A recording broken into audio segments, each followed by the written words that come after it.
ជួយសួរក៏ដូចជាសួស្ដីទៅកាន់អ្នកដែលមើលវីដេអូនេះទាំងអស់គ្នានេះគឺជាវីដេអូ demo ទាក់ទងជាមួយនឹង Peer Hunting Machine របស់យើង Peer Hunting Machine របស់យើងគឺយើង design hardware ដែលយើងប្រើប្រាស់ទាក់ទងជាមួយនឹង market ដែលយើងប្រើប្រាស់វាជាโครงក៏ដូចជាស្បកខាងក្រៅហើយចំពោះអាប្រទេសនេះគឺយើងបញ្ចាំង LED ពីក្រោមមកយើងប្រើប្រាស់វាជាអាប្រទេសនេះហៅថា acrylic ហើយមានដូចជា webcam ហើយអានេះគឺថ្ងៃនេះវាមានដូចជា screen 3.2 inch ជាមួយនឹង Raspberry Pi ដែលយើងបញ្ចូលកូដទៅក្នុងវាហើយ webcam គឺដោតចូលទៅកាន់ Raspberry Pi ហើយយើងមានវីដេអូរូបភាពខាងក្នុងកំពុងដូចជាមាន power supply ដើម្បីកំណត់ទៅជាមួយនឹងចុះវ៉លទៅកាន់ LED ខាងក្រោមក៏ដូចជាទៅកាន់កង្ហារទាំងពីរដែលខាងនេះគឺកង្ហារ in ដែលយើងប្រើប្រាស់ស្រូបខ្យល់ពីខាងក្រៅចូលក្នុងតែខាងនេះគឺយើងឲ្យវិញគឺខ្យល់ពីកាន់ក្នុងទៅក្រៅដើម្បីចុះកម្ដៅទៅជាមួយនឹង Raspberry Pi របស់យើងព្រោះថាទៅពេលយើងប្រើប្រាស់យូរគឺវាក្ដៅហើយចំពោះអានេះគឺឧបករណ៍ DC ទៅកាន់ DC យើងប្រើប្រាស់វាដើម្បីតម្រាក់តង់ shock ដូចជាឃើញអញ្ចឹង12 វ៉ុលហើយយើងមានកុងតាក់តទៅជាមួយនឹងកុងតាក់នេះគឺ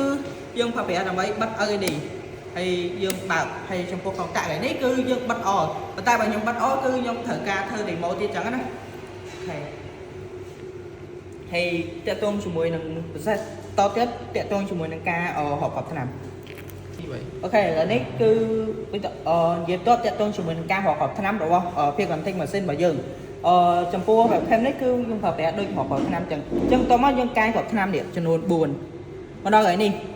ដូចយើងឃើញនៅក្នុង screen នេះអញ្ចឹងគឺវាបង្ហាញទាក់ទងចំនួន4ហើយទាក់ទងចំនួនគ្រាប់ថ្នាំដែលយើងបានរាប់ដោយប្រើប្រាស់ម៉ាស៊ីនហ្នឹងគឺវានឹងធ្វើការបញ្ជូនទៅកាន់ store នៅក្នុង database ក៏ដូចជា cloud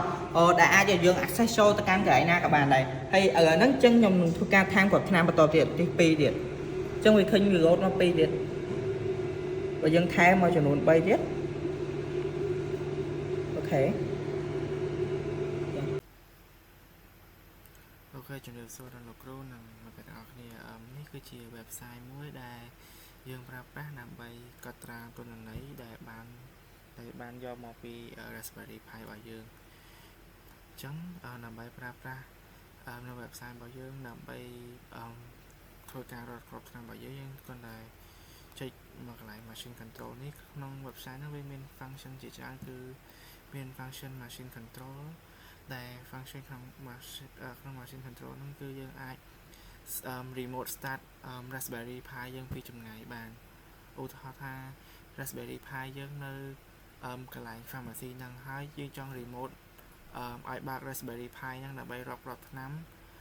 នៅទីតាំងផ្សេងក៏បានដែរយើងគ្រាន់តែ select machine ដែលយើងត្រូវប្រើហើយ select model ដែលយើងចង់ប្រើប្រាស់មកបន្ទាប់មកយើងចុច start មកនៅពេលដែលយើងចុច start ហើយម៉ាស៊ីនវានឹងបើកហើយនៅកន្លែងទីតាំងហ្នឹងចឹងឥឡូវខ្ញុំឧទាហរណ៍ឲ្យមើល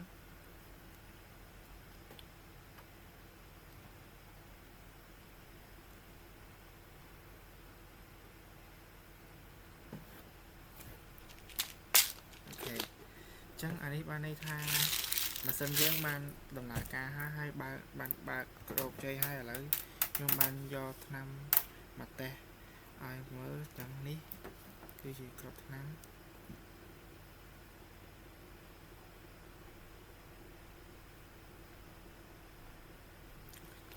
ជា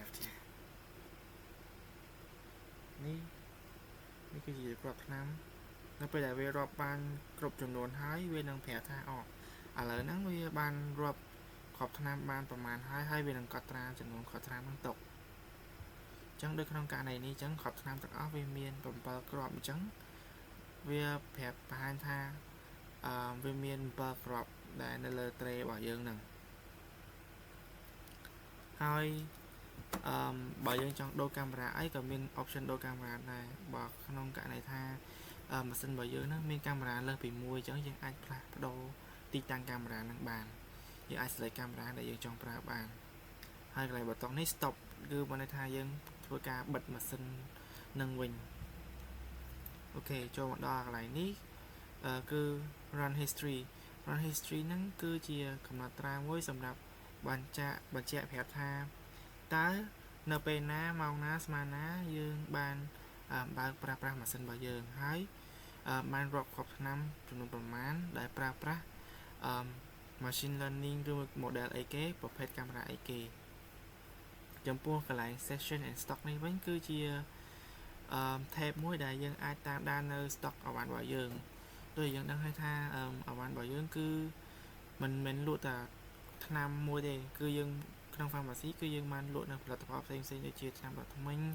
Precola ឬមួយក៏ supplement អីផ្សេងៗទៀតដែលរបស់ទាំងអស់ហ្នឹងសុទ្ធតែមានការបដិសេធកំណត់អញ្ចឹងបើយើងទិញអវ៉ាន់ទាំងអស់ហ្នឹងមកហើយវាមានការបដិសេធកំណត់វាហួស delay អញ្ចឹងទៅក្នុង function នេះក្នុង tab នេះគឺវានឹង alert ប្រាប់យើងថានៅពេលដែលជិតដល់ថ្ងៃផុតកំណត់វានឹង alert ប្រាប់យើងអញ្ចឹងក្នុងកន្លែង quick action នេះយើងឃើញមាន3 tab សំខាន់គឺ new session incoming stock ហើយនិង new lot detail កន្លែង new session នេះគឺដើម្បីប្រើប្រាស់នៅ automation ថាយើងមានគ្រាប់ថ្នាំ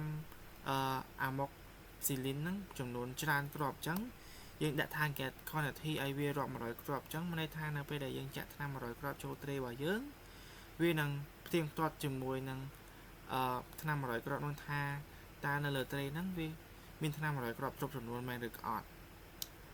ចំពោះ incoming stock នេះគឺជាការបញ្ជាក់មួយថាstock ដែលយើង add ចូលក្នុង inventory របស់យើងហ្នឹងគឺជាប្រភេទអីគេថាយើងហ្នឹងជាប្រភេទ receive transfer ឬមួយក៏ reserve ទុកអីចឹងទៅហើយចំណែកអានេះខ្សែពណ៌ខៀវនេះគឺសំខាន់ជាងគេគឺ stock expiration គឺជាកន្លែងមួយដែលអាចកំណត់ត្រា stock របស់យើងបានថា stock របស់យើងហ្នឹងចូលថ្ងៃណាហើយនឹងផុតកំណត់ថ្ងៃណានេះគឺជាទិន្នន័យដែល quick summarize stock របស់យើងថាក្នុង stock របស់យើងមានអ្វីខ្លះអូខេចំពោះក្នុង tab នេះគឺ tab ហ្នឹងគឺមានឈ្មោះថា machine fleet ក្នុង machine fleet ហ្នឹងគឺក្នុងហ្នឹងគឺបង្ហាញពីចំនួនម៉ាស៊ីនដែលយើងប្រើប្រាស់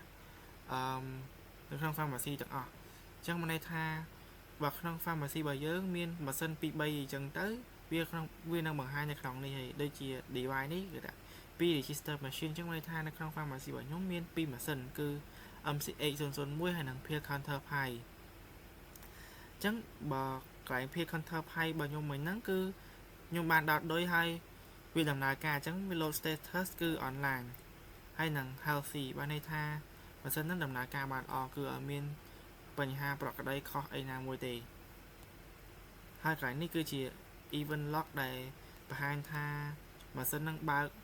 នៅពេលណាប្រើប្រាស់ function អីខ្លះហើយវានឹងមាន error អីខ្លះចំណែកនៅក្នុង setting នេះវិញគឺមាន function ដូចជា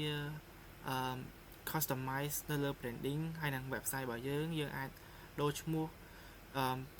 ទៅកាន់អីផ្សេងហើយនេះដូរឈ្មោះ pharmacy របស់យើងហើយនឹងដាក់រូបភាព pharmacy របស់យើងបានហើយកន្លែងនេះ API key កន្លែង API key នេះក៏សំខាន់ដែរគឺសម្រាប់peer to peer connection communication គឺនៅពេលដែលយើង send data ពីកន្លែងមួយទៅកន្លែងមួយតាមរយៈ public link អញ្ចឹងគឺវាងាយនឹង leak ទិន្នន័យរបស់យើងមែនតើអញ្ចឹងក្នុងករណីនេះ API key គឺវាជាអ្នកសម្រួលផ្លូវដើរឲ្យពីម៉ាស៊ីនហើយនឹងទៅកុំព្យូទ័រទៅ back end របស់យើងហ្នឹងគឺដើម្បីឲ្យ communication ហ្នឹងវា secure អាច leak ទៅកាន់ខាងក្រៅបានទេចំពោះ machine handbook នេះគឺជា manual ក្នុងការប្រើប្រាស់ machine នឹងទាំងមូលតែម្ដងហើយ user ហើយនឹង role គឺជាអ្នកក្នុង tab នេះគឺយើងអាចកំណត់ថានៅជាអ្នកជា user ដែល log in ប្រើម៉ាស៊ីនហ្នឹងគឺមានសិទ្ធិធ្វើការអីខ្លះដូចនៅក្នុងនេះអញ្ចឹងវាមានសិទ្ធិចំនួន admin API only audit operator និង supervisor អីចឹងទៅអញ្ចឹងយើងអាចដូរទាំងអស់ហ្នឹងបានដោយគ្រាន់ចុច assign ហើយយើងទៅសេrole ដែលយើងចង់ដាក់ទៅចំពោះកន្លែង admin គឺកន្លែងនេះគឺពិសេសជាងគេតែម្ដងគឺក្នុងទិន្នន័យរបស់